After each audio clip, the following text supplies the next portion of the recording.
সাতক্ষীরায় অনুষ্ঠিত হয়েছে বাংলাদেশ অবসরপ্রাপ্ত সরকারি কর্মচারী কল্যাণ সমিতির বার্ষিক সাধারণ সভা ও দ্বিবার্ষিক নির্বাচন। সভা শেষে গঠন করা হয়েছে নতুন কমিটি। শনিবার বেলা 11:30টায় শহরের তুফান কনভেনশন সেন্টার লেক ভিউতে এ সভা অনুষ্ঠিত হয়। এতে সভাপতিত্ব করেন সংগঠনের সভাপতি মোহাম্মদ আব্দুর রব ওয়ারশি। প্রধান অতিথি হিসেবে বক্তব্য দেন সাতক্ষীরার অতিরিক্ত জেলা প্রশাসক বিষ্ণুপদ পাল। তিনি বলেন, স্বাধীনতা পরবর্তী দেশ গঠনে সরকারি কর্মকর্তাদের অবদান ছিল অত্যন্ত গুরুত্বপূর্ণ। অবসরপ্রাপ্ত কর্মকর্তারাও রাষ্ট্রের গুরুত্বপূর্ণ অংশ।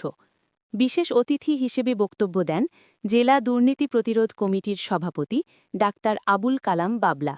এছাড়াও বক্তব্য রাখেন নির্বাচন কমিশনার বিদ্যুৎ কুমার দেবনাথ সহ অন্যান্যরা। অনুষ্ঠানের শুরুতে প্রয়াত সদস্যদের স্মরণে 1 মিনিট নীরবতা পালন ও দোয়া করা হয়। সভা শেষে বীর মুক্তিযোদ্ধা মোহাম্মদ জিল্লুল করিমকে চেয়ারম্যান এবং মোহাম্মদ আশরাফ হোসেনকে সাধারণ সম্পাদক করে 17 সদস্য বিশিষ্ট নতুন কমিটি ঘোষণা করা হয়। অনুষ্ঠানে সংগঠনের সদস্যরা উপস্থিত ছিলেন। পুরো অনুষ্ঠান সঞ্চালনা করেন সাধারণ সম্পাদক ডাক্তার মোহাম্মদ আব্দুর রাজ্জাক।